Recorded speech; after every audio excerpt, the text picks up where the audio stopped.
Hello and welcome to Get Yourself Optimized. I'm your host, Stephan Spencer, and I am just delighted to have Debra Levine with us today.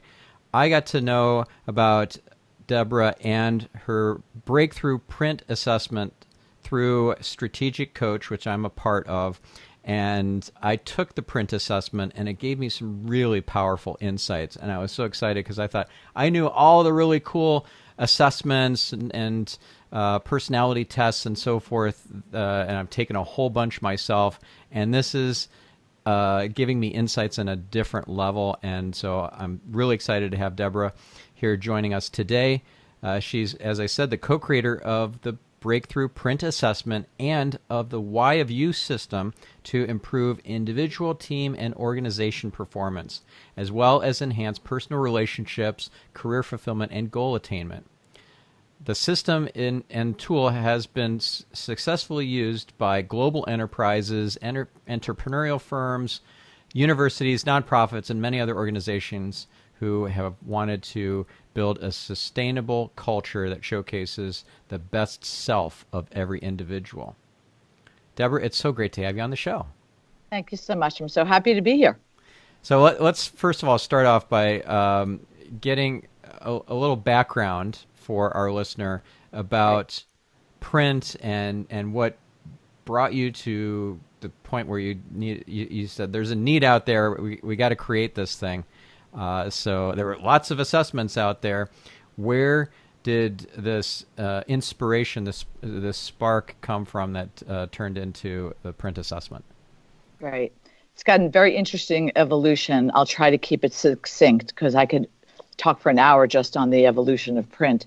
But back in the early 80s, and I'm going to date myself now, we were part of a consulting organization, the Paul Hertz Group, which we still are now, but we were involved in total quality management. The president of our organization, Dr. Paul Hertz, who's kind of the brain trust behind all of this, was a colleague of Dr. W. Edwards Deming. And for those who may not know who he was the father of Japanese productivity after World War II. He was responsible for bringing methodologies that brought them into improving electronics, automobiles, and a host of other products and services, which then they clobbered the U.S. After they learned our techniques. Yep. Anyway, Paul Deming was amazing, incredibly brilliant, and he changed the world. And he did. I remember learning about him, not just from taking little courses and things like that, but also from the Money and You program, which was really awesome. And I don't know if you're familiar with that, but I am. Yeah, I got to learn about Deming and about Buckminster Fuller. And really cool. They were tremendous change agents of their time. They had vision that no one else really had, and this was very early on. And the fact that his principles are still in effect today, 35 years later, is really testament to the fact that he had vision and foresight. So Deming's principles had two parts to them. And when, by the way, he was invited back into the United States eventually and was on the circuit espousing his philosophy, if you will. And Paul Hertz was one of his inner circle. He only had 3 people in his inner circle, and Paul was one of them. So he was very fortunate to really learn from the master. We then started our own organization because Deming was booked up for the next 10 years, and they said to Paul, well, I guess you must know something, so could you come help us out? And that was the serendipitous, fortuitous start of the Paul Hertz Group. But Deming's principles and his philosophy had 2 parts. It had a behavioral part, and it had a statistical part. The statistical part, which is still in existence today under the aegis of Six Sigma, things of that nature, were very, very successful in terms of helping organizations improve their quality, their productivity, reduce rework, be more customer focused, and all of the mathematics, if you will. And we had a team of industrial engineers and statisticians that were phenomenal in carrying that out. Deming also had a behavioral side of his teachings, which was really, it was focused on managers communicating more effectively with their teams, a more collaborative work environment, basically building a positive culture that supported this total quality endeavor. That was a very difficult thing for us. That we found extremely challenging. In fact, what we observed more often than not was corporate dysfunction. We observed people who would hoard information, act out in meetings, not respond, take other people's credit, blame. I mean, a whole host of things that, frankly, we still see today. But it was clearly the undermining influence of being successful with total quality management and improving one's productivity was this behavioral side. So we ourselves turned to the behavioral assessments and the personality assessments of the day to use to help us to deal with this challenge, to get people to be more collaborative, more respectful, honor the differences, things of that nature. And they were helpful. They gave a good working functional language to the differences between people, and that we view the world differently, and that we have different ways of responding to situations. But we could not elicit the change that we needed to bring people into being less, quote unquote, dysfunctional, which led us to say, okay, we need to do something more and answer one singular question, which is why. Why were people shooting themselves in the foot? Why were intelligent, well-intentioned, well-meaning individuals doing these things that were counterproductive to themselves and to others? We could not find an answer. And that led us to the development of the PRINT assessment, which answers the question, why? And that's really where it differs. And that's thus the name of the system, the why of you. That's correct. Okay. The why of you. And PRINT, we're always asked, is PRINT an acronym? It is not an acronym. It's a nickname. It was originally motivational imprint, because that's what we're trying to find out is our motivational imprint. But that was too long. So we just shortened it to PRINT. Got it. And motivational imprint. Now, there are obvious kind of motivators that are driving people, but there are things that are under the surface that they may not even realize are driving them. And that's really what the PRINT assessment is getting at. What's below the surface that's unconscious, right? Kind of like exactly. The iceberg. You only see the tip of it, but it's very huge under the water. Right. And that's what we use, by the way, that metaphor, to explain to people where PRINT fits in and how it's different from other assessments. But that's exactly right. Would you like me to share that? Yes, please do. Okay, happy to. So, and it really, I always think pictures speak 1,000 words. So if you were looking out, if you were on a cruise ship, these days we're not on cruise ships, but if we were on a cruise ship and we were looking out over the side, we would see an iceberg. We could describe what we would see. Let's say we're in Alaska. And it's either large, it's tall, it's short, it's craggy, it's smooth, it's light, it's dark. Those are observable characteristics in our terminology. Those would be likened to my strengths, my talents, what I like, what I want, what I'm good at. These are things that define my personality. I can describe them. I can explain what they are. However, if you were to look below the waterline, as you had said, there is a large mass of ice that is anchoring what we're seeing above the waterline. And in there, in our terminology, is the why, the causative agents for why we take the actions that we take, why we like the things we like, why we do what we do, why we think the way we think. It's the causative factors, and we call those unconscious motivators. So we can sometimes look at them as our core motivations, but the key point is that they're unconscious, meaning not from a Freudian perspective, but just meaning they're not in our top of mind.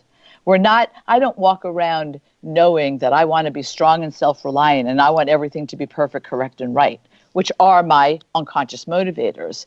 They're not now they are. I'm very aware of them. But if someone were to ask me, what drives you? I don't know that I would have come up with those per se, but when they were unearthed, when I took the print survey, the assessment, it was like, oh my God, that is exactly what motivates me. And if one was to dissect the things that I do or say, or what I take interest in and what career I pursued and all of that, you would see those two unconscious motivators as really being the underlying drivers and influencing why I do what I do. And that is such powerful information to have. Yeah, and it's powerful information for the people around you to have too. Like when you described your unconscious motivators, I'm like, aha, that's why we traded so many emails in preparation for this interview. There you go. Got it. But Stefan, you really, Stefan, you made a very, very important point about print. Yeah.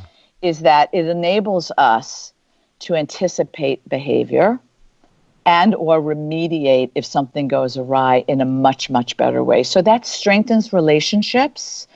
It makes the work that we're going to do together, if we were on a team or I was your leader, or you were on my team working with me, that I can bring out your best as opposed to not. Yeah. Because now you understood. So the next time you and I would work together, you would send me 8,000 emails and give me all the information that I needed because that's what I need. And right. I would send you some sample questions, even though I would say we might not even use these, but just for comfort, you're going to know that you're going to be totally prepared.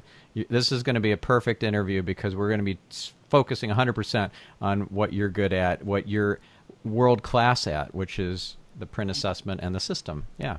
And I'm able to calibrate then to you and conversely you to me.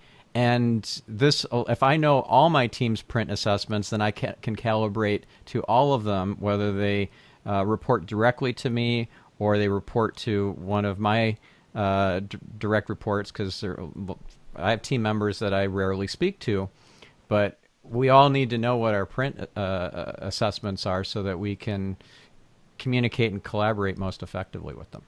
Yes. Can I share with you the danger also of not doing that? I mean, the worst case scenario, the best case scenario is that we're not helping to bring out other people's best self, which is the ultimate objective of print, by the way, is for everyone to show up in their best version of who they are, their best self, and not their alternative, which is their shadow side, which I can talk about in a moment.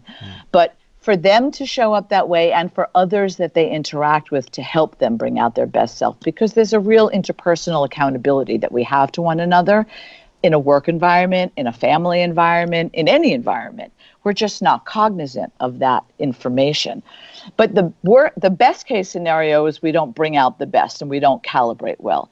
The worst case scenario is we really exacerbate situations because we guess intent. Yeah. So I wrote to you and said, could I have some additional information? That may have been a real trigger for you. Like, why is she bothering me? Why is she writing all of these things? And you could have ignored me because that was something that wasn't important to you. You wouldn't have needed that information because you're motivated by different things. Hence, you were a gentleman and I appreciate that, but you might have said, oh, that's not that important. I wouldn't need it, because we tend to do that, not intentionally, not with malice, but that's how we view the world from our own perspectives.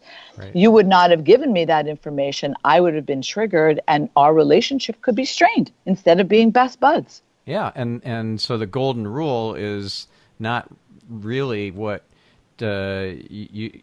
treating people the way that you want to be treated, but treating people the way that they want to be treated. And you know the name for that? What's that? We call that the platinum rule. Oh, nice. I like that. That. And we're also such good meaning makers. We'll make up stories about, well, this person didn't call me back because they don't like me anymore, and they probably heard this thing that I told this other person, and that got to them, and then, this whole thing is spreading out of control, and, my reputation is ruined. And they just got busy and they're late for lunch or something. Happens all the time. Yeah. And our response is, because for me, on time is a very important factor. It goes with my wanting things to be perfect, correct, and right. So I could easily assign intent and judge and label or over personalize, and any one of those distorted reactions are going to bring out the shadow side of me. It's going to bring out the worst. I'm going to become angry, irritated, frustrated. Maybe when you walk in the door, I act out a little bit, or I say something a little too direct or blunt. I mean, I have to be mindful of that. That's what's happening. But if you understand that, maybe you show up at my meeting on time, and another one's is not that important, because we all have different things that trigger us. We all have different unconscious motivations. Yeah. We have to learn that about one another. Well, you use that very important, powerful word, trigger. I remember learning from, I don't know if it was some sort of Buddhist monk or something along those lines, the concept that a person who is without triggers, they've come to some like they've shed all of those attachments and those That's exactly right. those things that those stories and things. So I'm doing a terrible job explaining it. No, that's actually a very good description of it. That's exactly right. Okay, cool. So I want to learn more about these triggers, because I still have some. We all do. Believe me, I've been doing this for a long time. So if we could all be at that place where we have no attachments and we've released all of those things that really vex us, then we will have really evolved to the most, I think, beautiful state. But it's a process. So we have to be realistic, and we are humans. And the human condition is such that we do want to get our needs met. We don't just say, okay, that's cool. That's the human condition. So what we need to do is be aware that these incidents, triggers, are kind of assaulting us and our unconscious motivators. They're keeping us from getting our core needs met, and have a level of mindfulness or tools available to us so that we can stay in best self in spite of. So ultimately, shedding them, we're very happy if we could just mitigate them a little bit and lessen the intensity. Yeah. So cut them when off it at happens, the pass a little bit, so it doesn't spiral out of control. You catch it early. Exactly. And make the best self choice. It's all a choice. We can respond the high road or the low road. We can, for me, as my 8, my primary unconscious motivator, someone says no to me, I can be the assertive, compassionate, or I can be the aggressive, annoying. That's a choice. I am aware that that's a trigger for me. And then I have to be mindful of the choice that I make. So I have ways to breathe, to be, think equanimity, as opposed to what might come up automatically for me.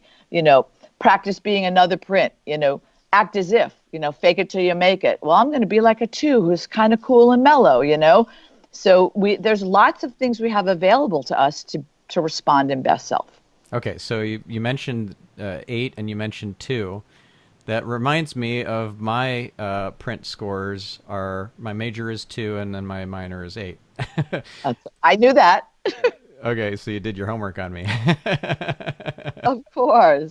Very nice. Okay, so let's explain to the listener what that means and how we could use that information if, for example, a listener was going to approach me with some offer or some strategic alliance or partnership type opportunity. Okay. How you would use it, or how you would use it together? No, how that person. So now everybody who's listening to this episode knows that you're a 2A. My print assessment. Got it. Okay, great. So what that means is, and I'll share what the 9 are. So your primary unconscious motivator, the need that you want to have met most, is feeling needed and appreciated and validated for yourself. And also you want to make sure other people's needs are being met.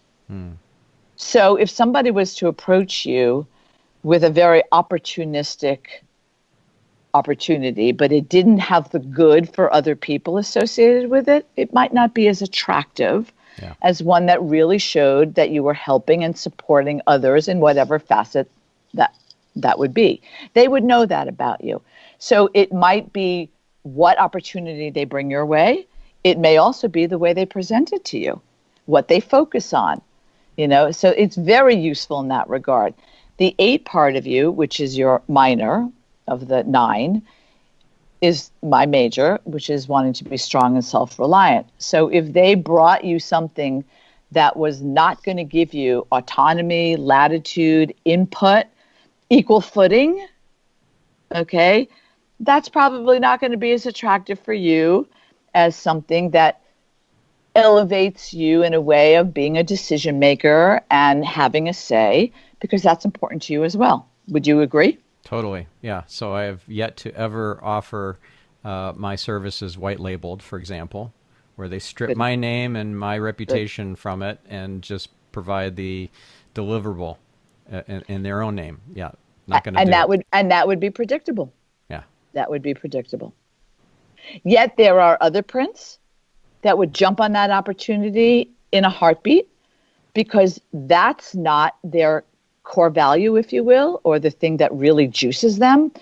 They might be looking at financials. They might be looking at the role that they play. Maybe some prints would prefer actually not to be in the forefront.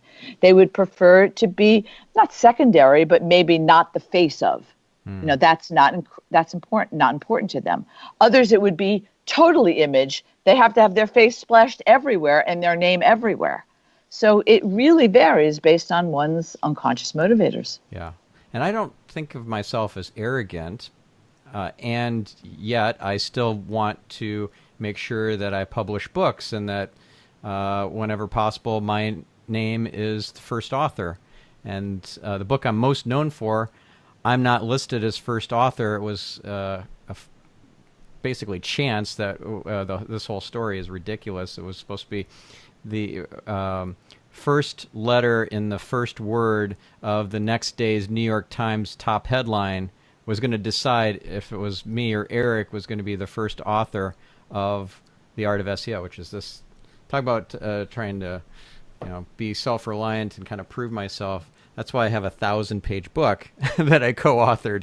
It's pretty crazy. This thing is a beast. And so it's random chance that I am now second author and continue to be with each new edition instead of first author. And it was this ridiculous idea of the other author saying, let's just pick the New York Times top headline instead of a coin toss.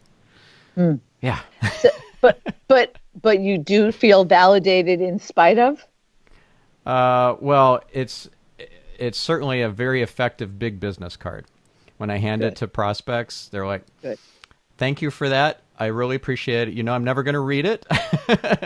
And can I just hire you? And that's music to my ears. But you know that your blood and sweat and time went into that, right? Yes, it is an incredible book. And it's a valuable resource. It's the Bible for SEO. It is the industry book that a lot of people learned SEO by reading that book. So and nothing could make you happier in knowing that you helped other people do that. For sure. Because that's what you're all about. For sure. And it isn't for self-gratification. It's really for helping others. If they never paid me a dime, I make almost no money off of the royalties, and that's totally fine. Right. Yeah. Yep. So it's pretty fascinating, and my wife Orion is also in strategic coach, but she hasn't taken this assessment. It's not like the Kolbe assessment that's included free with your strategic coach membership. So I paid the extra amount to do this assessment, and I got such great insights from it. And I did tell my wife about it, and I think she'll take it. She hasn't taken it yet. The beauty of doing that is that when you look at the two YView reports side by side, you will recognize one another's best self side, which is our authentic self. It will engender you and motivate you to want to help bring out that part of your partner, because that's what you fell in love with. That's what you really, really cherish and honor about them. You will recognize the shadow behaviors that come up, maybe not all of them, and you'll giggle about that and go, yep. And hopefully she'll recognize, as you recognize in yourself, that there's enough self-awareness. But it will also motivate you to recognize that you may be a party to bringing some of those out, and vice versa. Yeah. And then you'll get to the trigger page and you'll look at them and you'll go, oh, I do about 5 or 6 of those 14. Those I do are a lot about of buttons 10 of I those. press. Okay. And she's going to look at it and go, oh, I do the same. And then you'll pick your deal breaker ones, your big one, your top 2, and you'll fist bump or your elbow bump, right, in these days, and you'll say, let's go out of our way to not do that. What is the alternative? And so she'll say, well, we can still get this done if you do it this way. So if you support me this way, it isn't a trigger for me. And you'll do vice versa for her. And I'm sure you have a beautiful relationship, but it will be even more beautiful. My husband and I do it all the time. We look at our triggers all the time.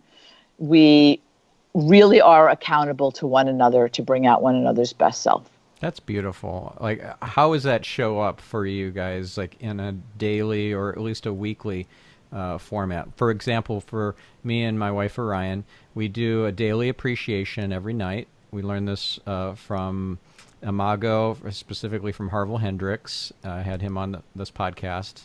Amazing. And his wife, Helen O'Kelly Hunt. They were both on the show talking about, among other things, these daily appreciations they do. And they hadn't missed a day, a night, because they do it at night. They haven't missed a night in 18 years. Wow. And I think that is so incredible. They pick at least 3 things that they appreciate about the other person.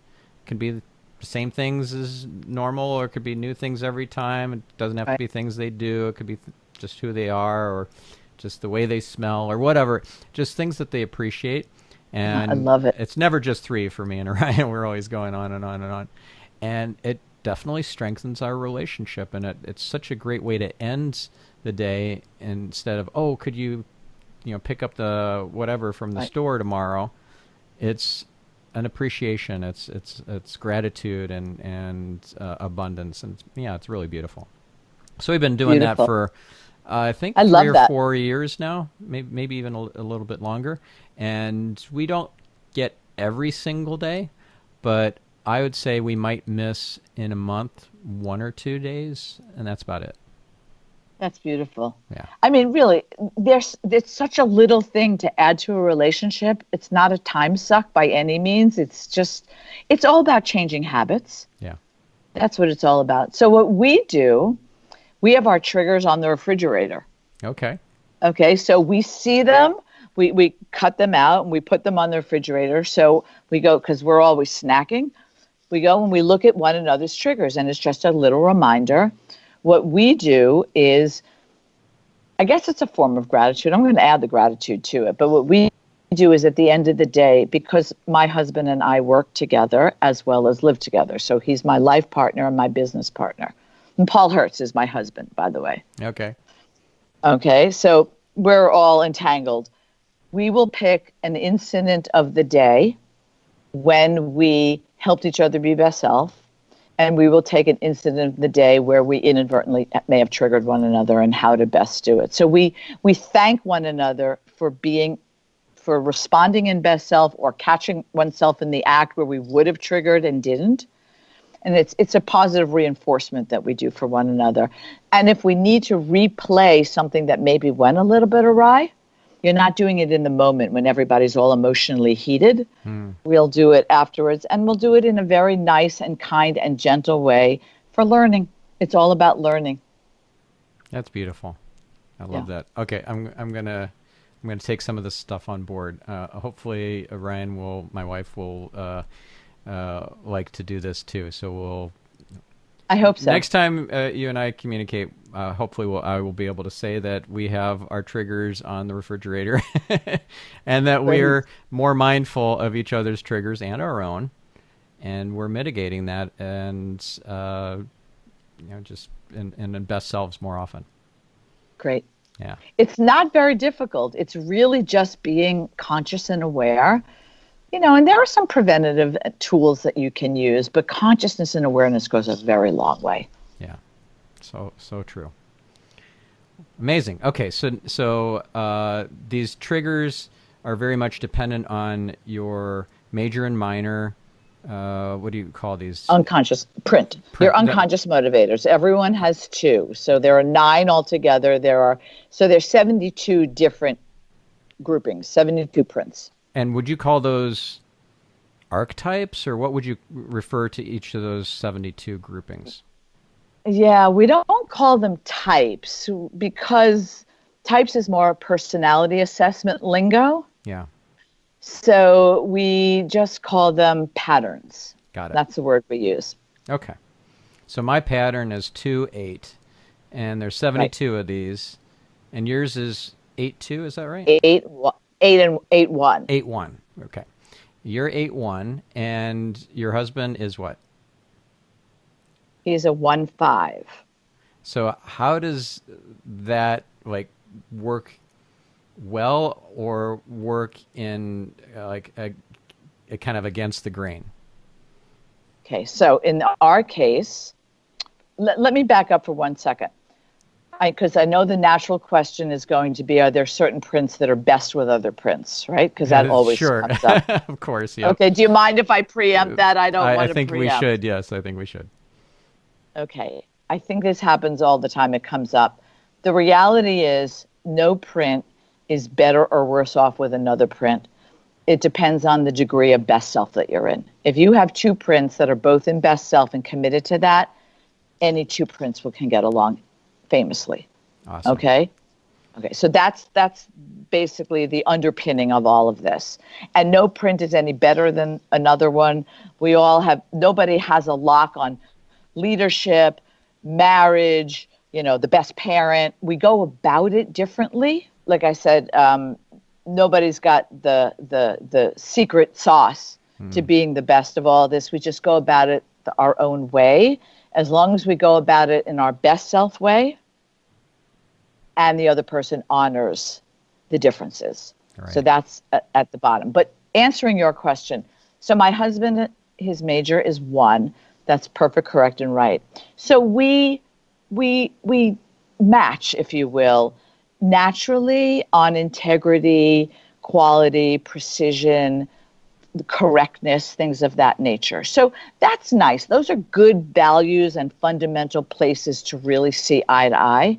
Yeah, well, that makes a lot of sense when you think about taking all these learnings from total quality management and putting it into this perfect assessment that tells you all this insight that you didn't have before.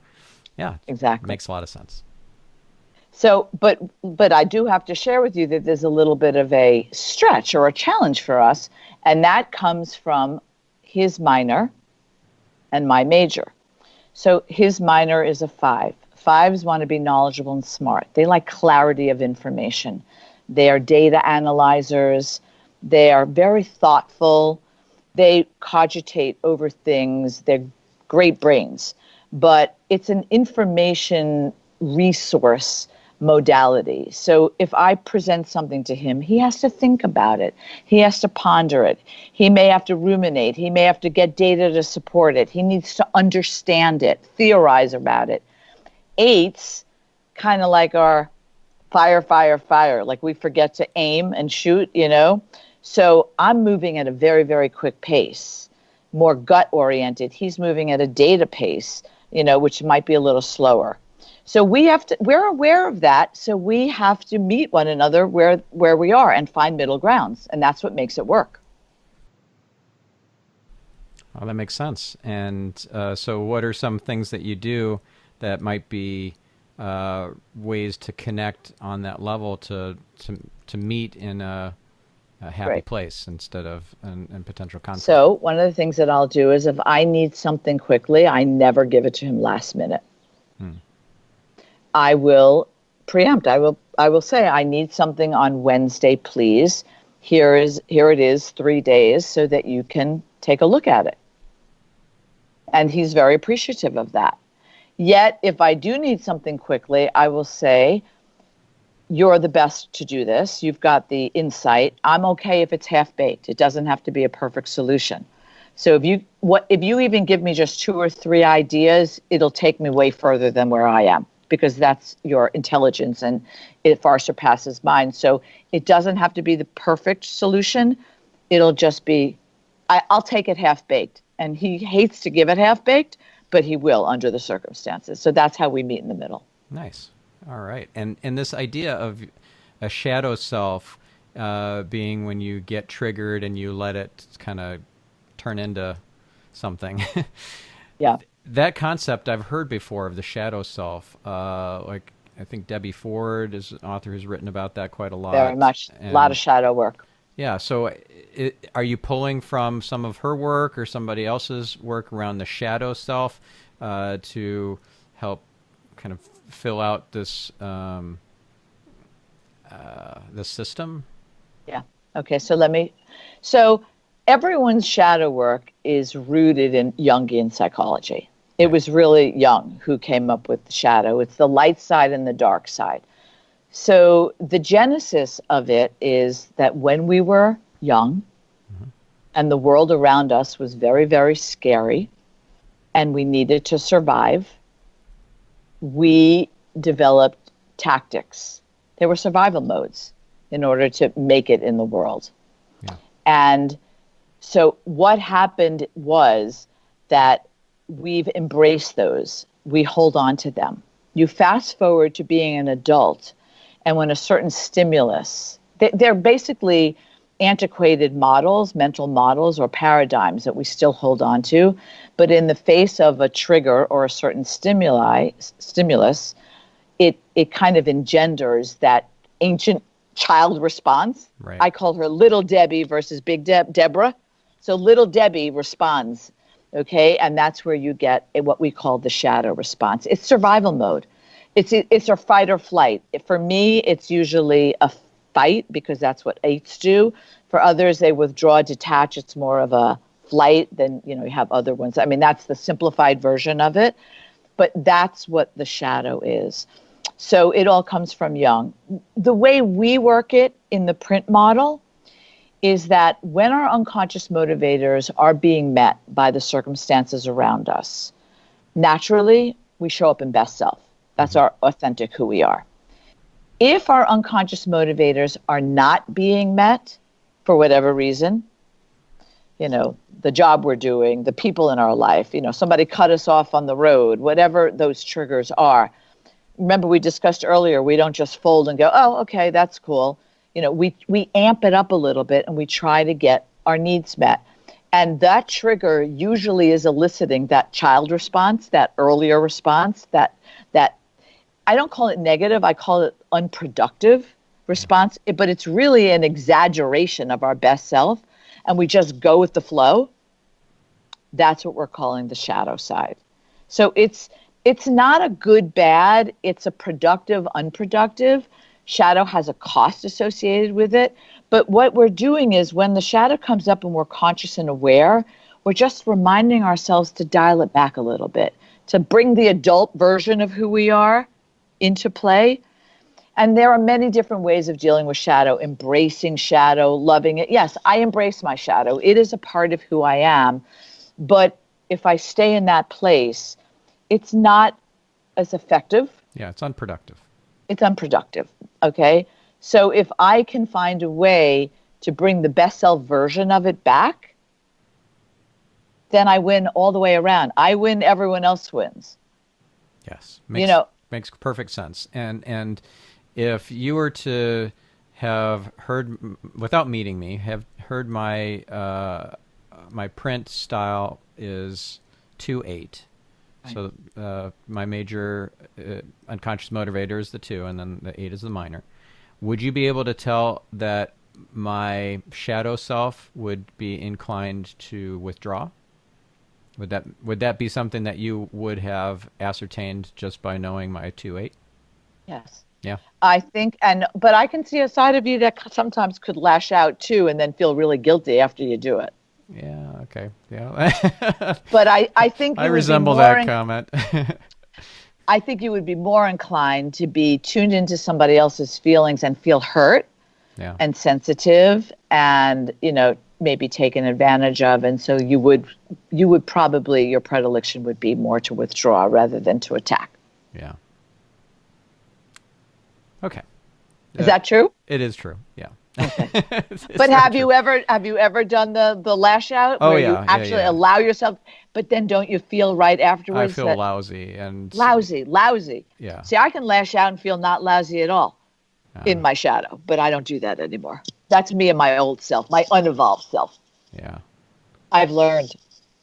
Yeah. This is amazing. I really love this, and you have a whole system to utilize tools, and you mentioned mindfulness earlier, things that will help to stay in your best self and mitigate the triggers and the time that you spend in your shadow self. What does this system look like? And so I guess the entry point is just taking the assessment so you know what your triggers are and you know Exactly. how you're wired, what you're looking for unconsciously, and then you can start addressing those things. That's exactly right. We deliberately wrote the report, the Why Have You report, to be fairly succinct and accessible, and it provides exactly the information that you just said. What do I look like what are my unconscious motivators? That's the most important. What do I look like when I show up in best self?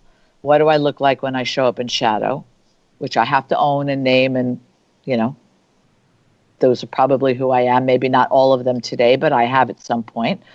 And which are my triggers that would push me into shadow if I'm not mindful? That's the key that's in the report. That's the essential, vital starting point, as you say. Then what you do with it is the most important thing. And we have many, many strategies: how to communicate with me to bring out my best self, how I communicate with others based on their print. So there are certain communication styles you should use with your wife, certain communication styles she should use with you or your direct reports or your team. It's not a one size fits all. That's the danger of all this people stuff, is that we use a singular approach that generally works for us, but falls on deaf ears with other people. There are strategies for being a more effective influencer. There are strategies for selling. There are strategies for, a whole host of them related to one's print. But then the other part is, the most important part for a team is not only learning your own print, but the prints of others. That's vital. And you don't want to read 30 reports. We have a encapsulated, fun way to understand other people's numbers, what that means, how to approach them, how to not trigger them. We share top 3 triggers. We share top 1. How do you bring out the best in me? We will take a compilation of a group and put them in a visual to see what they look like, with a weighted average. So it's got some weighting where the best self has a higher weight than the shadow, and it's a wheel. And we see what are the print influences. And then we look back over strategies and we go, oh, that's why that one missed. Because these prints that were dominant had all the voice, and all the people that we needed, let's say that were the creative types, had no voice. And so we can look forward and say, how are we going to equilibrate that? How are we going to align the goals that we have with the print composition of this group? Because maybe we only have 1 7, okay? 7s are very creative. They're very innovative. They are very buoyant and positive. They really keep the team afloat, and they come up with fabulous ideas. But maybe there's only 1 on the team, and it's only their minor, and they have no voice. But that objective that we were trying to accomplish really needed that. If we don't have this data, how do we know? We're just going to keep doing the same stuff over and over again, and it's hit or miss. Right. And then presumably once you know that you have 1 person on the team and the 7 is their minor, and we want to kind of accentuate that or Bolster it. Bolster it. That's a good word. So we could then implement some strategies which might be in the system already. Absolutely. Part of the system. Yeah. All part of the system. And then the other part that you mentioned, which is vital, which is how do I stay in best self in spite of being triggered? Mm-hmm. And that was the mindfulness tools. We use neurochemistry. We use a lot of Herbert Benson's work out of Harvard. So changing habits, I mentioned that before. We have our own version of affirmations, which we call challenge statements. We use behavioral tools like, as I said, acting as if, kind of some behavioral modification, positive psychology. It's an amalgam of different tools that resonate differently. Interestingly enough, different prints use different tools because they resonate differently. Yeah, that makes sense. And in fact, when you said act as if earlier, I'm like, yes, I like that a lot. And then when you said fake it till you make it, I'm like, no. That's not the See, same. That is totally different. Okay, that's a great thing that you just said. We even have words to use and not use. I just wrote one up the other day for a team that we're doing, this biotech company that is doing their webinar next week. And I did one for phrases to avoid, and they're hysterical. Like telling one of them, don't say take a chill pill, or your advice isn't needed. That would be very offensive, yes. They're going to have a fun time because I deliberately wrote them funny because this team is just, they're crazy. They go after, they're very productive and they're very intelligent, but they're very strong-minded and they're not always tuned in to one another's needs. So I wanted to add a little levity to that. But yeah, words to say and not see, fake it till you make it to you is offensive, right? Well, it's like fingers on a chalkboard because I'm authentic. I'm transparent. I'm in integrity, at least as much as I possibly can be. And to fake it till you make it is being a poser or a pretender or a con artist. That's how I see it, at least. Then it deserves a better definition because the way we're using it, but I'm appreciative of what you're saying in terms of the wording, where we're saying is what you think about, you bring about, your thoughts create. So if you can change your thoughts to think like a two, like I'm always channeling twos, okay? Because I can be very aggressive and assertive. I want to channel the two who's very tuned in to the way other people are thinking. Yeah. And this is so good because words are powerful and you need to use them with precision. Like you used the word channeling. I'm like, yes, I love channeling. I actually had a channeler on the podcast, Paul Selig, who did channeling at the end of the episode. It was so powerful. Like he was connected to another realm and it was incredible. So if you're intrigued, listener, go check out that episode. Yeah, I will. But that idea of like channeling is like, yes, I want to channel my higher power, my creator, or my inner being, or something greater than me. And if I'm channeling another print that has something I want to bring to the table, but I don't see myself as being that strong in it, channeling is it, or stepping into my best self, or a better version of myself. Those all resonate for me, and fake it till you make it doesn't. It's got that. Good. I love that. Words are very powerful. Yeah, for sure. And that's part of the program, by the way. Words to say and words to avoid. I mean, we get into a lot of detail. How to engage other people based on their print. We tend to not know how to do that. So we offer all that guidance and support and a lot of intellectual property that is part of the program. So let's talk for just a minute about how to engage somebody who might be, let's say they're a 7 for their major. Okay. So they're very creative. But let's say that they are also very meticulous and precise and so forth, and so that would be that's a 1, right? Right. So you've just put a 7 and a 1 together, and the 7s are also what the unconscious motivator of the 7, by the way, is to enjoy life and be happy. Okay. So that's an interesting one that you brought together because there's a bit of a dichotomy there. On the one hand, you have the buoyant, enjoyment, creative thinker. On the other hand, you have a more intense, literal. So you have the ambiguity, literal. You've got some dichotomies going on there, which are very Does interesting. that happen though in the wild, like in the real world? You have Yes, sevens and it ones does. together. Okay. You do. You do. They're not the most frequent from a frequency aspect. When they're in best self, they're off the charts because they've really kind of mastered different realms of showing up. Yeah. So there's a lot to do with that. Okay, so what was the original question? Well, how would you engage somebody who is like using some of the tools inside of your Right, system? right, There's some ways that you can take into account their major and right. minor, and then Yes, engage them in a way that they just feel heard and understood, empathize with, and just like you're in such great alignment, and you're going to get their best self and their best work output or whatever if it's somebody great. that's on your team. Okay, for a 7-1, what I would do is I would focus on the things that both the 7 and the 1 bring to the table. I would never start a conversation with a complaint. I would absolutely start with the positive and the possibilities because the 7 sees possibilities because that's who they are. They want to enjoy life and engage in as much opportunities available to them. And the 1 wants things to improve and be better, is very visionary. So I would only focus on the possibilities because that would definitely engage them. If I started with what can't be done versus what can be done, so if I walked in negative, complaining, we can't do this, they're turned off. They're gone. I'll never grab them back. So I would start with the possibilities. I would engage them to give their input because both that print is going to want to participate.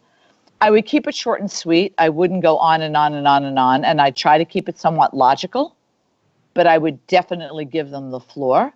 And if there were challenges and problems, I would save them to the end. I would position them maybe not as problems per se, but maybe challenges. How can we overcome them? And I might even let them go off and think about them and come back and discuss it at another time. I wouldn't want to spoil the positive conversation that had positive outcomes and growth associated with it and future, because they're going to look into the future. I wouldn't want to mess that up and contaminate it with a lot of negativity. That would be right off the bat how I would handle a 7-1. That's great. It makes total sense, and that really would get the best out of them. Yeah. Now, if I were to use the print assessment across my entire team, would I buy just the separate print assessments for every single person, or would I get a team assessment? Like, how would that work? We would do both. We would recommend that everyone has their own assessment because that whole self-knowledge is really important. And for you, if it was your team, you would want to have their reports and have that available. But I wouldn't stop with that because there's debriefs that they would get, or we have ways that they would learn, they would understand their own print and what it means. But the real value, besides just the self-awareness and the self-improvement, is in understanding one another. And that would be done in a webinar. Got it. Okay. Where we learn about one another's prints and we work with that information. And that's what we do a great deal on the business side. And is that part of the system, or is that... Yes. Okay. Part of the system. And how much is the system? It's customized. Okay. We build it based on we start with goal and need, and then we work from there. Okay. But it's very affordable.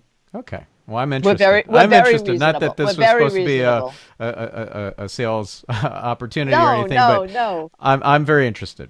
So, and in fact, I didn't even realize from taking the assessment that there was an entire system that I could buy into, and I mean, it kind of logically made sense that I would want my team members to take the print assessments as well. But all these great tools that you're talking about, and the customized webinars and everything, that sounds really fantastic. Anyway, so and we certify people, by the way. So if you wanted to do that, you could actually become print certified to bring that to your team or to whoever else. So that exists as well. Oh, nice. That's really cool. With the one goal to have as many people in the world be in best self. Yeah. That's the mission. Okay, that resonates, as you know from my my print style. Okay, now we don't have a lot of time left, so I want to make sure that we give a next action for our listener. If they wanted to just kind of play with this, there are some assessments out there that have like a free component. For example, Sally Hogshead, who's been on the podcast, has this Fascinate assessment, and you can take a free version, which gives you a little teaser. And there's also the DISC assessment on TonyRobbins.com that gives you a little teaser. You pay for a full report. Is there something like that we can send our listener to that is completely free, that gives them a taste, or not? I'm so sorry. You know, we have been toying with this for so long. We have been racking our brains to try to figure out how to do a print light, because we really don't even have a consumer product. Print is not a retail product. You can't go to our website and just buy the print assessment. So we would have to work an arrangement with you where you had a special access code for your network, your folks, which we would definitely do, and maybe even discount if they decided to move forward on webinars and things like that. So we would have a strategic alliance to do that. But we don't have a mini version. Got it. But okay. Well, that's do totally fine, because it's not for everyone. There are plenty of assessments that you can't get a free version, like StrengthsFinder. I love that assessment. It's only paid. So I tell people, pay the money. It's worth it.